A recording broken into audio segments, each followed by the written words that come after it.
Welcome back to the next video of economics, class 11, chapter number 2 and video number 4. पिछले chapter में आपने पढ़ा choice क्यों आती है, ठीक है। कल मैंने आपको बताया सेंट्रल प्रॉब्लम्स ऑफ इकोनॉमी, तो हमने कल प्रॉब्लम बताया था या लास्ट वीडियो में आपको प्रॉब्लम बताया था, उनके सोल्यूशंस के बारे में हमने कहा था कि हम नेक्स्ट वीडियो में बात करेंगे, ठीक। तो अब आपने देखा कि एक तो प्रॉब्लम आपके तीन है, what to produce, how to produce and for whom to produce, और इकोनॉमी में तीन है, central plan, market economy and mixed economy.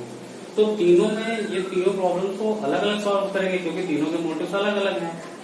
तो फॉर एग्जाम्पल अगर हम समझे इस बात को कि centrally plan economy, central plan economy क्या होती है, तो ऐसी इकोनॉमी जो एक सेंट्रल बॉडी या कोई सेंट्रल अथॉरिटी होती है वो रिसोर्सेज को इस ऑर्डर में लगाए कि जहां पे सोशल वेलफेयर को मैक्सिमाइज करें। तो अब व्हाट टू प्रोड्यूस, क्या बनाएंगे वो, तो वो they will produce those goods which maximize the social welfare, यानी कि वो मशीन बनाने की बजाय वो फूड ग्रेन्स बनाना ज्यादा प्रेफर करेंगे क्योंकि फूड ग्रेन से सोशल वेलफेयर ज्यादा हो सकता है। तो they will focus on what goods they will produce which make the higher profit, sorry higher social welfare. फिर समझिएगा सेंट्रल प्लान इकोनॉमी में what to produce technique, what to produce में वो गुड्स प्रोड्यूस किया जाएगा जिससे सोशल वेलफेयर मैक्सिमाइज हो। How to produce में वो क्या करेंगे, वो टेक्निक यूज करेंगे जिससे एम्प्लॉयमेंट फैले, यानी कि they will use the maximum time labour intensive technique, ठीक है। और फॉर होम टू प्रोड्यूस, तो no doubt they will produce for poor section of the society, not the richer section of the society. Central plan economy में फिर से समझो what to produce में वो गुड प्रोड्यूस किया जाएगा जो सोशल वेलफेयर को मैक्सिमाइज करे, टेक्निक वो यूज करेंगे जिससे एम्प्लॉयमेंट बढ़े, यानी कि कैपिटल इंटेंसिव टेक्निक नहीं यूज करेंगे, लेबर इंटेंसिव टेक्निक यूज करेंगे। और फॉर होम टू प्रोड्यूस में they will produce for poor section of the society, clear. दूसरी economy market economy, market economy में आपको मैंने क्या बताया था, मार्केट इकोनॉमी वो इकोनॉमी होती है जिसमें रिसोर्सेज का डिस्ट्रीब्यूशन इस ऑर्डर में किया जाता है जिसमें प्रॉफिट मैक्सिमाइज हो, ठीक। तो यहाँ पर व्हाट टू प्रोड्यूस में they will produce those goods which have the higher demand but less supply, यानी कि रिसोर्सेज को उस ऑर्डर में लगाया जाएगा कि जिस ऑर्डर में किसी भी चीज का डिमांड ज्यादा हो, ठीक, और सप्लाई कम हो। जैसे आपका मान लीजिए कोई मार्केट है, उसमें कोई पिज्जा की शॉप नहीं है, तो एक इंडिविजुअल को अगर शॉप खोलनी होगी तो वो देखेगा कि यहाँ पे तो लोग पिज्जा की डिमांड तो कर रहे हैं लेकिन पिज्जा की कोई फर्म नहीं है, कोई पिज्जा बनाने की कंपनी नहीं है, तो they will start pizza making, ठीक है। तो मार्केट इकोनॉमी में फोकस किस बात पर है कि प्रॉफिट कमाए। प्रॉफिट कैसे कमा सकते हैं, उस गुड्स का प्रोडक्शन करके जिनका डिमांड ज्यादा हो, सप्लाई कम हो, क्लियर। तो ऐसे गुड्स का प्रोडक्शन करेंगे। यहाँ पर they will produce those goods which gain the higher profit, ठीक। कौन सी टेक्निक यूज करेंगे, टेक्निक जाहिर सी बात है they will use those technique which have the less cost, यानी कि maximum time they will use capital intensive technique.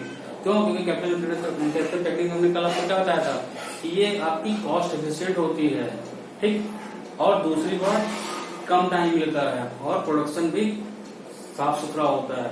वहीं पर अगर हम लेबर के थ्रू करते हैं तो कॉस्ट भी ज्यादा लगता है और एफिशिएंसी भी घट जाती है। लेकिन हाँ, मे भी कि सारे काम लेबर से सॉरी कैपिटल से कराना संभव ना हो, तो they will focus on that thing कि जिससे उनका कॉस्ट घटे, यानी कि कोई फिक्स नहीं, वो कैपिटल या लेबर दोनों कर सकते हैं, बट उनका मोटिव क्या होगा कि कॉस्ट ऑफ प्रोडक्शन कम से कम लगे।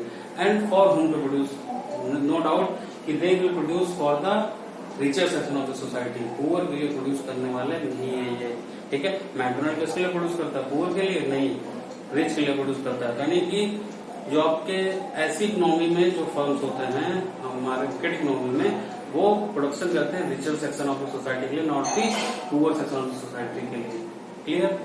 नेक्स्ट है आपका मिक्स्ड इकोनॉमी। मिक्स्ड इकोनॉमी क्या है, मिक्स्ड इकोनॉमी का मतलब ये है कि ऐसी इकोनॉमी है, ठीक, जिसमें प्राइवेट एंटरप्रेन्योर्स भी काम कर रहे हो और पब्लिक सेक्टर भी काम कर रहा हो। पब्लिक सेक्टर सोशल वेलफेयर के लिए और प्राइवेट सेक्टर प्रॉफिट के लिए। तो यहाँ पर व्हाट टू प्रोड्यूस, तो यहाँ पर दो फर्म्स हैं, पब्लिक सेक्टर सोशल वेलफेयर वाली गुड्स प्रोड्यूस करेगा और प्राइवेट इंडिविजुअल्स प्रॉफिट वाली गुड्स को प्रोड्यूस करेगा। हाउ टू प्रोड्यूस में they will use those technique, यानी गवर्नमेंट यूज करेगी ऐसे टेक्निक जिससे एम्प्लॉयमेंट बढ़े। तो आप देखिए मनरेगा में गवर्नमेंट ने क्या किया हुआ है, मनरेगा में गवर्नमेंट कैपिटल का यूज नहीं करती है, पूरा काम आज इंसानों से कराती है, लेबर से कराती है ताकि एम्प्लॉयमेंट बढ़े। ठीक, तो वो यानी कि वो कैपिटल इंटेंसिव टेक्निक यूज करती है, लेबर इंटेंसिव टेक्निक यूज करती है। तो वही आप मारुति के प्रोडक्शन में देखिए, मारुति वाले बहुत सारा मशीन लगा के काम करते हैं। हीरो के कभी का फैक्ट्री में जाकर देखिए, they are using higher capital. ठीक है, तो यानी कि प्राइवेट फर्म्स, प्राइवेट इंडिविजुअल्स तो वो टेक्निक यूज करेंगे जिससे उनका कॉस्ट कम हो, गवर्नमेंट वो टेक्निक यूज करेगी जिससे उनका एम्प्लॉयमेंट बढ़े। And for whom to produce, no doubt कि पब्लिक सेक्टर यहाँ पर प्रोड्यूस करेगा पुअर के लिए। आप देखिए जो फूड कॉर्पोरेशन ऑफ इंडिया वो किसके लिए प्रोडक्शन करता है, ठीक, वो प्रोडक्शन करता है या वो सॉरी डिस्ट्रीब्यूशन का काम करता है, प्रोडक्शन नहीं करता, बट वो किसके लिए डिस्ट्रीब्यूट करता है, वो डिस्ट्रीब्यूट करता है पुअर सेक्शन ऑफ सोसाइटी के लिए। और वहीं पे अगर हम बात करें कि पीवीआर की, तो पीवीआर किसके लिए प्रोड्यूस करता है, पीवीआर रिच लोगों के लिए प्रोड्यूस करता है। ठीक, तो सिंपल सी बात है कि ऐसी इकोनॉमी में प्रोडक्शन दोनों के लिए होता है। पब्लिक सेक्टर प्रोड्यूस करता है पुअर के लिए, प्राइवेट सेक्टर प्रोड्यूस करता है रिच के लिए। ठीक, तो ये था आपका तीनों इकोनॉमी में सेंट्रल गवर्नमेंट का सोल्यूशन। ठीक, यहाँ तक बात समझ में आ गई, नहीं आया तो हमें कमेंट बॉक्स में बताइए जो भी आपको दिक्कत हो। फिर हम आते हैं प्रोडक्शन पॉसिबिलिटी कर्व। देखो अब यहाँ से आपका शुरू होगा डायग्राम्स। देखो कर्व जब भी कहीं पे बोला जाएगा पूरे माइक्रो इकोनॉमिक्स या मैक्रो इकोनॉमिक्स में, तो कर्व का मतलब होता है डायग्रामेटिक प्रेजेंटेशन। किसी भी चीज का होगा तो किसी भी चीज का डायग्रामेटिक प्रेजेंटेशन ही होगा कर्व अगर कहा गया। और जब कभी शेड्यूल बोला जाए तो समझिए कि वो टेबुलर रिप्रेजेंटेशन है। ठीक है, तो टेबुलर रिप्रेजेंटेशन जब कभी भी आएगा, किसी चीज को हम टेबल रिप्रेजेंट करेंगे तो उसे हम कहेंगे शेड्यूल, और किसी चीज को जब हम डायग्राम प्रेजेंट करेंगे तो उसे हम कहेंगे कर्व। क्लियर, तो ये प्रोडक्शन पॉसिबिलिटी कर्व या इसको बोलते हैं प्रोडक्शन पॉसिबिलिटी बाउंड्री या प्रोडक्शन पॉसिबिलिटी फ्रंटियर या मार्जिनल रेट ऑफ ट्रांसफॉर्मेशन। ठीक, तो पहले आप आसान भाषा में समझिए प्रोडक्शन पॉसिबिलिटी कर्व। ठीक है, प्रोडक्शन पॉसिबिलिटी, मान लीजिए मेरे पास एक लैंड है। ठीक है, अब इस लैंड पर हम जितना प्रोडक्शन कर सकते हैं, ठीक, मतलब मान लीजिए हम इसको लगाते हैं पहला गुड प्रोड्यूस करने में और इतना पूरा लगा देते हैं दूसरा गुड प्रोड्यूस करने में। मान लीजिए हम यहाँ पर ए गुड प्रोड्यूस कर रहे हैं, इतने में बी गुड प्रोड्यूस कर रहे हैं। तो प्रोडक्शन पॉसिबिलिटी क्या दिखाता है कि गिवन रिसोर्सेज पे, देखो 3 एजम्पशंस हैं प्रोडक्शन पॉसिबिलिटी करते हैं। एजम्पशंस क्या होते हैं ये भी जान लो आप लोग, पहली बार सुन रहे होंगे एजम्पशन। इकोनॉमिक्स में आपके जितने भी लॉ हैं या जितनी भी थ्योरी है सब में एजम्पशंस है। एजम्पशन मतलब कि आप इन चीजों को जब मानेंगे तब आपकी एक पर्टिकुलर थ्योरी निकल कर आएगी। तो पहले हम एजम्पशन समझ लेते हैं, एजम्पशन क्या, फिर हम प्रोडक्शन पॉसिबिलिटी, शेड्यूल और कर्व को समझेंगे। एजम्पशन ये है कि रिसोर्सेज आर गिवन, यानी कि जिस रिसोर्स पे हम प्रोडक्शन करने की बात कर रहे हैं वो गिवन है, यानी कि वो बदला नहीं जा सकता है। ठीक, वो जितना दिया अगर हम इतना है तो इतना ही रहेगा, वो बढ़ाया घटाया नहीं जा सकता है। Resources is given. ठीक, टेक्नोलॉजी इज कांस्टेंट, यानी कि जिस टेक्नोलॉजी का यूज करके हम प्रोडक्शन करने की बात कर रहे हैं वो टेक्नोलॉजी बदलेगी नहीं। ठीक है, कांस्टेंट मानोगे तभी ये थ्योरी बन पाएगी।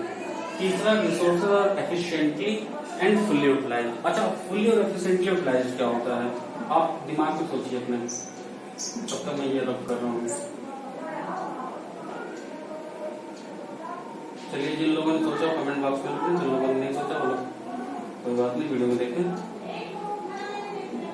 फुल्ली यूटिलाइज का मतलब है कि इसको हम पूरा यूटिलाइज कर लें। ठीक, यानी कि हम पूरा यूटिलाइज करने के लिए हम यहाँ बैठा दें, यहाँ बैठा दें, यहाँ बैठा दें, यहाँ बैठा दें, ऐसे ऐसे ऐसे ऐसे, ये हो गया फुल्ली यूटिलाइज। ठीक, लेकिन इसको हम एफिशिएंटली यूटिलाइज नहीं कहेंगे। एफिशिएंटली यूटिलाइज का मतलब कि जब हम इसको एक तरीके से अच्छे से यूटिलाइज कर लें और उसके बाद प्रोडक्शन बढ़ाना संभव ना हो। यानी कि मान लीजिए कि मेरे पास एक कमरा है।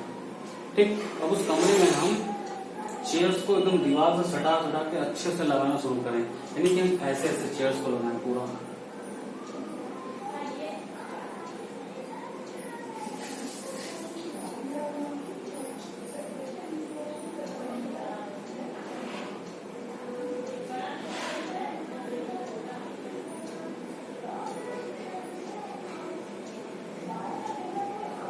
ठीक, इस तरह से अगर हम चेयर लगाएं तो मान लीजिए एक लाइन में यहाँ ड्रॉ कर रहा हूँ कि ये एफिशिएंटली यूटिलाइज हो गया, कि मतलब कहीं जगह नहीं बच रहा। अब इस पे अगर हमें एक भी चेयर लगाना हो तो हम प्रोडक्ट आगे हम इसमें एक चेयर नहीं लगा सकते हैं, ठीक। अब ये फुल्ली एंड एफिशिएंटली यूटिलाइज हो गया। अब लेकिन अगर हम खाली अगर फुल्ली की बात करें तो फुल्ली यूटिलाइजेशन में तो हम ऐसे भी चेयर लगा दें, ऐसे लगा दें, ऐसे लगा दें। फुल्ली का मतलब तो आपको ये भी हो सकता है कि हम एक चेयर ऐसे लगा दें, दूसरा ऐसे लगा दें, तीसरा ऐसे लगा दें, ये ऐसे लगा दें, ऐसे लगा दें। भरने तो ये भी भर गया, फुल्ली यूटिलाइज हो गया, लेकिन ये एफिशिएंटली यूटिलाइज नहीं है। तो आई थिंक आपने समझ लिया होगा अंतर कि फुल्ली और एफिशिएंटली यूटिलाइज क्या है। बात को समझिएगा फिर से।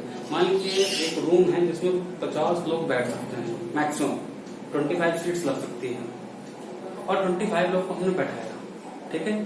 तो ये हो गया फुल्ली एंड एफिशिएंटली यूटिलाइज। लेकिन अब हमने क्या किया कि एक आदमी आया और वो दोनों पैर एकदम फैला के बैठा हुआ है और पूरा 3 आदमी को सीट लेके वो बैठा हुआ है।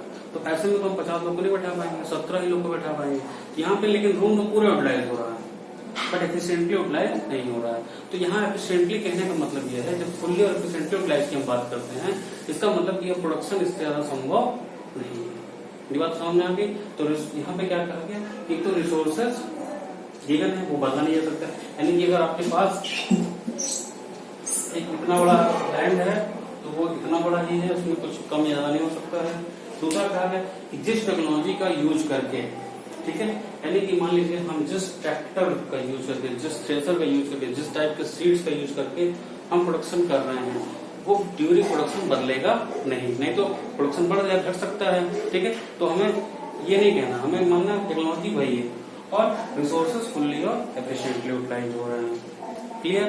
इसका मतलब ये हुआ कि अगर हम पूरे लैंड पर वीट प्रोड्यूस करें तो यहाँ पे at the same time rice का प्रोडक्शन कितना होगा, 0, ठीक है। तो जैसे अगर हमको राइस का प्रोडक्शन बढ़ाना होगा तो वीट का प्रोडक्शन घटाना होगा। क्यों?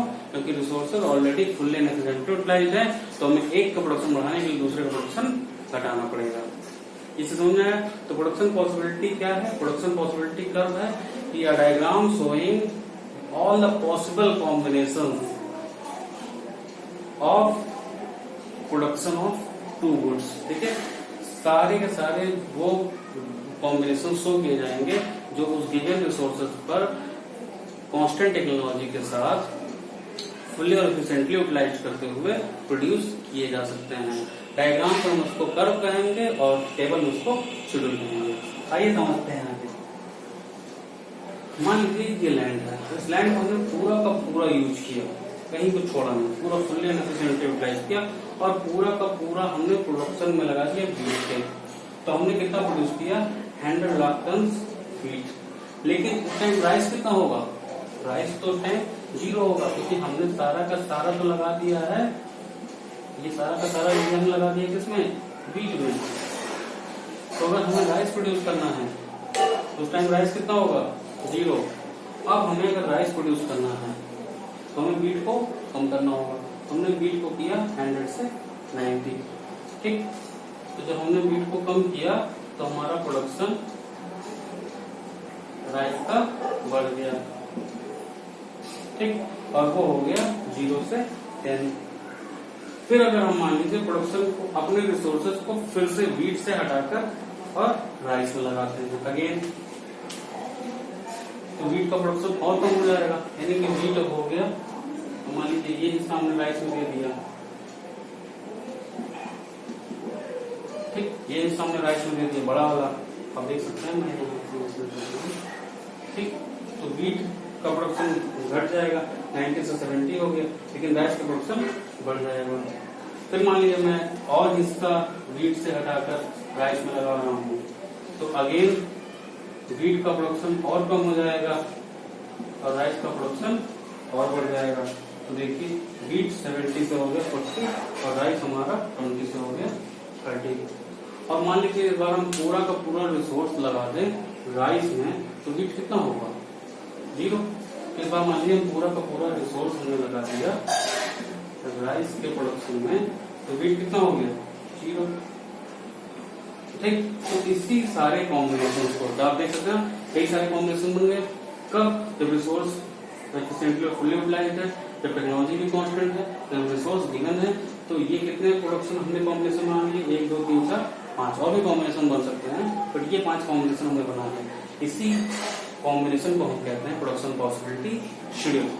और इसी को जब हम डायग्राम पे दिखा देंगे तो उसको बोलेंगे प्रोडक्शन पॉसिबिलिटी कर्व। तो आप देखिए डायग्राम पे, तो डायग्राम पे वैसे बेसिकली कोई रूल तो नहीं है, बट जिस क्वांटिटी को आप घटा रहे हैं, यानी कि जिससे रिसोर्स को हटा के दूसरे को शिफ्ट कर रहे हैं उसको रखिएगा वाई एक्सेस पर, और जिसमें रिसोर्स को पुट कर रहे हैं उसको रखिएगा एक्स एक्सेस पर। तो यहाँ पे हम देख सकते हैं कि हमने रिसोर्सेज को वीट से हटाकर राइस पर रखा है, तो वीट को हम रख देते हैं वाई एक्सेस पर और राइस को रख देते हैं एक्स एक्सेस पर। ऐसा कोई रूल नहीं है, बट सारे बुक्स में ऐसा करते आए तो हमारे लिए आसान होगा। अगर हम इसके उल्टा जाएंगे तो हमें हर चीजें पलट जाएंगे। ठीक, और डायग्राम जब बनाने जाइएगा तो बिल्कुल स्केल से बनाइएगा, वरना आपको कभी भी मेजर नहीं कर पाएंगे, चीजें गलत ही आ जाएंगी। तो आप स्केल लीजिएगा और ऐसे 10 10 10 20 30 40 50 तक आप बना लीजिएगा, और इस साइड में आप हैंड टेप बना लीजिएगा। लेकिन ये जो गैप होगा, ये गैप और ये गैप दोनों सेम होगा। ठीक है, और इस तरह आप वीट पुट कर लीजिए, इधर राइस पुट कर लीजिए। ठीक, अब आपको करना क्या है?